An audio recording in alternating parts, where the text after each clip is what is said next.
Hey, welcome back to Good Morning Vail. We are live here down on Gore Creek, and Gore Creek is an amazing, beautiful piece of water that runs down through Vail Village, but over the years, it's been suffering a little bit. We know the bug life has been suffering for the fishermen, and then also a lot more, just that little section of land from the land to the river. It's called the riparian zone. I've got Peter Wadden now joining me, and you've been hired by the town of Vail as a part of this moving forward initiative to kind of repair and save the Gore Creek.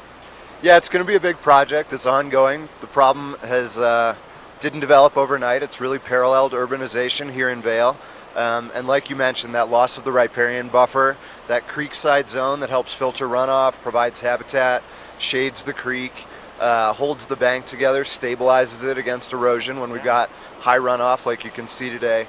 That's one of the things we're really trying to emphasize. To get back into the urban corridor, we need that riparian buffer. Now, and it doesn't happen overnight either. The damage to this has been going on for decades, and then by the time you really start to address it, it's not too late, but you're trying to play catch up now. So it's going to take some work and some community involvement.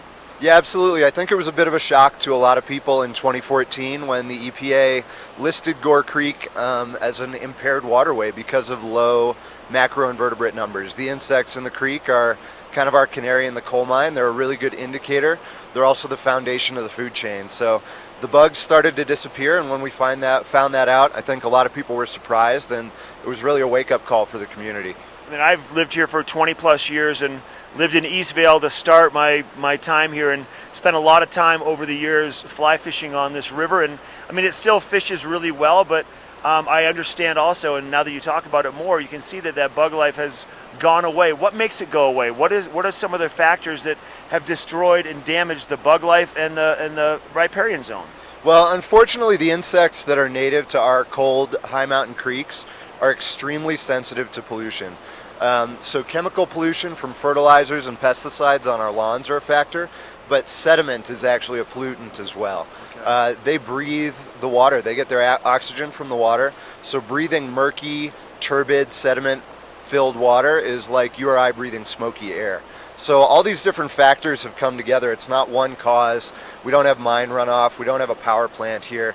It's really lots of different causes in the community, from landscaping, runoff from roads, all kinds of different things. So we're trying to address all of those things simultaneously. So when you have all these homes that back up right to the river's edge, and regular homeowners will go out there and mow their grass, and they'll put their grass trimmings in the water or on the edge, and there's a lot of fertilizer and things in that, and then they'll also mow their yard right to the edge of the river. So, and maybe they don't even know, but it's about education also.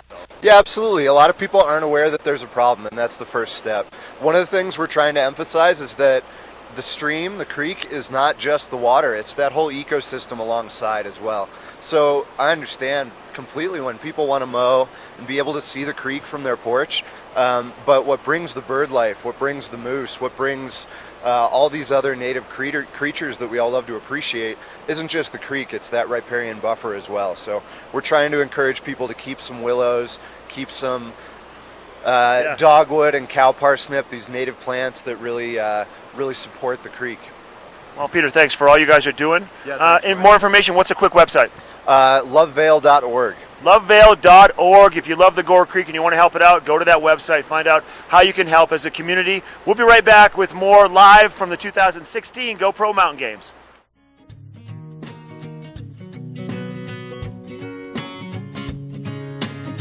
Sitting back.